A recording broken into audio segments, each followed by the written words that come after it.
ตรงนี้เราสามารถลากไปลากมาได้นะเป็นจอด้านบนหรือด้านข้างซ้ายข้างขวานะครับเวลาใช้งานเราก็จะได้ไม่งงเนาะพอเราลากเมาส์ลงมาด้านล่างปึ๊บแบบเนี้ยมันก็จะมาที่จอหลักพอเราเลื่อนเมาส์ขึ้นข้างบนปึ๊บมันก็จะมาที่จอที่2เพื่อจะมีประโยชน์สำหรับหลายๆคนที่อยากเซตอัพโต๊ะทำงานให้มันทำงานง่ายๆเนาะสวัสดีครับวันนี้ผมพาทุกคนมาต่อ MacBook Air M5 กับจอที่2นะครับเพื่อทำงานตัดต่อหรือว่าทำงานอื่นๆที่เราต้องใช้จอเยอะๆเราจะมีอุปกรณ์อะไรบ้างแล้วก็มีวิธีการเซตอัพยังไงให้เราสามารถทำงานได้ง่ายที่สุดแล้วก็ใช้อุปกรณ์น้อยที่สุดนะครับเพราะว่าเวลาที่เราทำงานจริงๆเซตอัพไม่จำเป็นต้องเยอะเนาะเซตอัพให้เราทำงานง่ายที่สุดแล้วก็สะดวกที่สุดเครื่องที่ผมใช้ก็จะเป็น MacBook Air M5 แล้วก็มีจอ MSI 27 นิ้วตัวนี้ครับตัวนี้เป็นจอ 2K นะครับจอ 2K ผมได้รีวิวไปแล้วเดี๋ยววันนี้เราจะมาดูกันว่าผมใช้สายอะไรบ้างแล้วก็มีการตั้งค่าหน้าจอยังไงเพื่อให้เราสามารถทำงานได้ง่ายที่สุดนะครับโปรแกรมที่ผมทำงานบ่อยๆก็จะเป็น DaVinci Resolve ก็คือโปรแกรมตัดต่อนั่นแหละนอกจากนี้ก็จะเป็นการดูพวกเว็บต่างๆแล้วก็ใช้พวก ChatGPT พวก AI ต่างๆ Gemini อะไรประมาณนี้เพื่อหาข้อมูลนอกจากนั้นก็จะเป็นการอ่านอีเมลนะครับแล้วก็พวก Remote Work ต่างๆนะครับเนื่องจากไอ้จอตัว MacBook Air ตัวนี้มันเป็นจอ 13.6 นิ้วเนาะเราก็จะทำงานได้พื้นที่การทำงานที่ค่อนข้างจำกัดนะครับจอมันค่อนข้างเล็กนะเท่ากับ iPad นะครับพอเราเปลี่ยนมาจอที่2ที่เป็นจอ 2K มันก็ได้พื้นที่ทำงานเยอะขึ้นนะครับเป็นจอ 27 นิ้วบางคนก็อาจจะใช้จอ 32 นิ้วก็ได้นะครับสมมุติเราอยากใช้จอที่3ก็ใช้ได้เหมือนกันนะเพราะว่า MacBook Air M5 มันรองรับการทำงานที่3 จอนะครับมีจอของ MacBook Air จอเมนแล้วก็มีจอเสริมตรงนี้เพื่อดูข้อมูลเวลาเราทำงานกับข้อมูลเยอะๆหรือว่าเขียนโปรแกรมนะครับก็อาจจะเป็นต้องต่อทั้ง3 จอแต่ปกติผมก็จะเซตแค่2 จอนี้เป็นพื้นฐานนะครับเดี๋ยวเรามาดูเซตอัพโต๊ะนี้กันนะครับก็จะมีพวกขายึดจออะไรประมาณนี้นะครับเนี่ยเป็นขาห้อยจอแล้วก็จะมีตัวพวกสายไฟเก็บเข้าไปในรางนะครับขาห้อยแบบนี้มันก็สะดวกในการจัดหรือไม่ก็การปรับตำแหน่งจอนะครับเราสามารถหมุนได้นะครับว่าเราจะดูในมุมมองแบบไหนสมมุติเราทำไลฟ์ TikTok เราก็อาจจะต้องหมุนจอเป็นแนวตั้งขึ้นนะครับปกติก็ผมก็ใช้แค่จอนี้เนาะจอนี้เป็นจอ 2K ตัวนี้เป็น Full HD นะครับ24กับ27 นิ้วแล้วก็มี MacBook ส่วนข้างล่างก็จะต่อไว้กับเครื่อง Workstation นะครับเผื่อบางทีผมอาจจะอยากทำงานบน Windows ผมก็ทำการเปิด Workstation ไว้ข้างล่างนะครับสามารถต่อแล้วก็เปิดใช้งานได้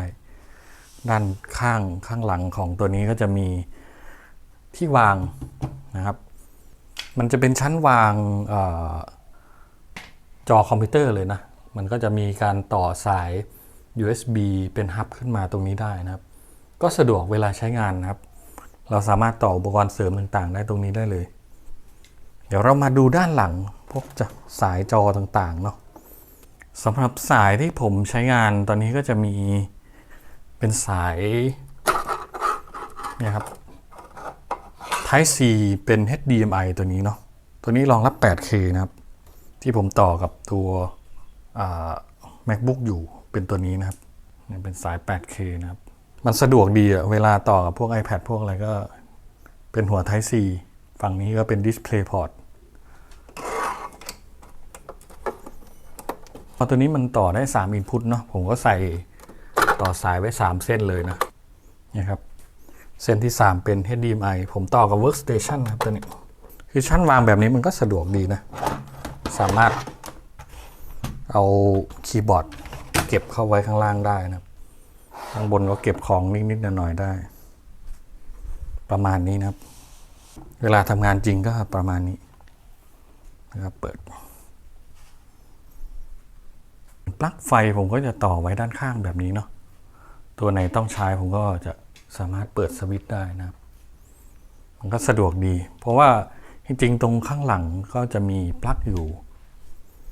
5-6 รูนะแต่ไม่ได้ใช้นะครับเสียบเป็นปลั๊กพ่วงมานะครับก็สะดวกขึ้นครับการตั้งค่าจอนะครับการตั้งค่าจอเวลาเราตั้งจอแบบนี้เนาะให้เราไปที่เมนูการตั้งค่าแล้วก็ไปที่ Display นะครับมันก็จะเห็นจอที่เราเชื่อมต่ออยู่2จอแบบนี้ไปที่การจัดตำแหน่งนะครับหรือว่า Arrange ตรงนี้นะครับสังเกตว่าผมจะจัดตำแหน่งจออยู่แบบนี้นะครับตรงนี้เราสามารถลากไปลากมาได้นะแบบนี้นะครับว่ามันอยู่ด้านเป็นจอด้านบนหรือด้านข้างซ้ายข้างขวานะครับแบบนี้ได้นะครับแต่ถ้าจัดไว้ด้านบนแบบนี้ก็จะสะดวกมากขึ้นนะครับจัดให้ตรงตามตำแหน่งที่มันจอมันอยู่จริงๆนะครับเวลาเราจัดแบบนี้เราใช้งานเราจะได้ไม่งงเนาะเราก็เลือกให้จอของ MacBook เป็นจอหลักนะครับแล้วก็จอ MSI เป็น Extend นะครับพอเรากดที่จอ Built-in Display หรือว่าจอของ MacBook มันก็จะเป็น Main Display หรือว่าเป็นจอหลักนะครับพอกดที่ MSI MP273QE2 นะครับเราก็จะเลือกเป็น Extend หรือว่าจอเสริมนะครับเนี่ยประมาณนี้ส่วนความละเอียดเราก็ใส่เป็นค่าสูงสุดมันไว้ก็ได้นะครับตัวนี้มันรองรับ HDR เราก็เปิดนะครับพอเราเปิด HDR มันก็จะได้ความคมชัดแบบ HDR ขึ้นมานะครับทีนี้เวลาใช้งานเราก็จะได้ไม่งงเนาะพอเราลากเมาส์ลงมาด้านล่างปึ๊บแบบเนี้ยมันก็จะมาที่จอหลักนะครับพอเราเลื่อนเมาส์ขึ้นข้างบนปึ๊บมันก็จะมาที่จอที่2เราก็สามารถทำงานได้อย่างไม่งงเนาะนะครับสำหรับอุปกรณ์เสริมอีกตัวหนึ่งที่ผมใช้ประจำเวลาเรนเดอร์หนักๆก็จะเป็นตัวแท่นวางแบบนี้ที่มันมีพัดลมนะครับตัวนี้มันเป็นเหล็กหนักๆเลยนะก็จะทำการตั้งแล้วก็เสียบ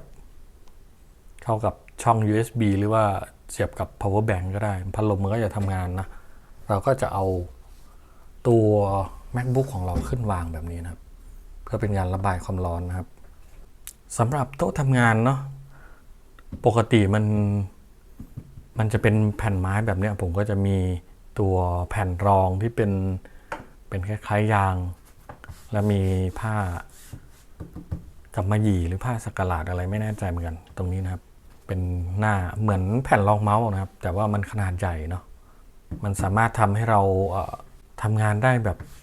ไม่ต้องสัมผัสกับโต๊ะโดยตรงนะครับความรู้สึกเวลาการทำงานก็จะเหมือนเวลาเราวางของอะไรมันก็จะเสียงเบานะครับเสียงไม่ดังนะครับประมาณนี้นะครับ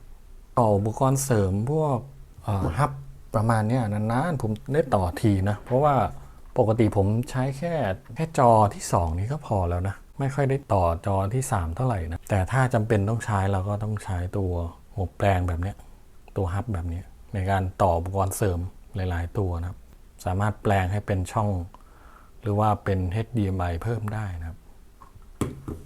หลักๆก็จะประมาณนี้นะครับในการตั้งค่าหรือว่าอุปกรณ์ที่ใช้กับการตัดต่อของผมนะก็จะมีโคมไฟเวลาทำงานกลางคืนประมาณนี้โคมก็ก้มเงยได้จริงๆหาไอ้ไฟที่แปะหน้าจออยู่แต่ว่ายังตัดใจซื้อไม่ได้นะครับเพราะมีโคมอยู่แล้ว ก็จะประมาณนี้นะครับเมาส์ส่วนใหญ่ผมใช้เมจิกเมาส์นะพอทำงานชินกับมันแล้วก็ทำงานง่ายเหมือนกันนะครับเผื่อหลายๆคนจะเอาไปประยุกต์ใช้เนาะจะได้ไม่ต้องเซตอัพให้ยุ่งยากนะครับเซตหลักๆที่ผมใช้ก็มีจอตัวนี้แล้วก็ MacBook Air สาย Type C เป็น DisplayPort ตัวนี้นะครับที่แกะให้ดูเมื่อกี้ตัวฮับตัวนี้นานๆได้ใช้ทีช่วงนี้ใช้แค่2จอนะครับประหยัดไฟด้วยแหละเพราะว่าเรานั่งทำงานนานๆก็ไม่อยากเปิดเยอะเท่าไหร่ Workstation นานๆก็ได้เปิดทีนะครับแนวทางในการจัดโต๊ะง่ายๆก็เป็นอีกแบบนึงบางทีเรามีไอเดียเราก็อาจจะนั่งเสียบสายเส้นเดียวก็พอแล้วนะครับเราไม่ได้อยากยุ่งยากที่ต้องต่ออุปกรณ์เยอะๆการทำให้มันง่ายเวลาเราทำงานก็จะได้โฟกัสแต่เรื่องที่เราจะทำไม่ต้องมาวุ่นวายกับพวกอุปกรณ์ยิ่งอุปกรณ์เราเยอะ ปัญหามันก็จะยิ่งเยอะตามนะเดี๋ยวนู่นเดี๋ยวนี่เสียอะไรเซตอัพให้มันง่ายที่สุดก็สะดวกกับการทำงานดีนะครับโอเคไว้เป็นแนวทางนะครับไว้เจอกันคลิปหน้าอยากรู้หรือว่าสงสัยหรือว่ามีข้อแนะนำอะไรก็สามารถคอมเมนต์คุยกันได้นะครับสวัสดีครับ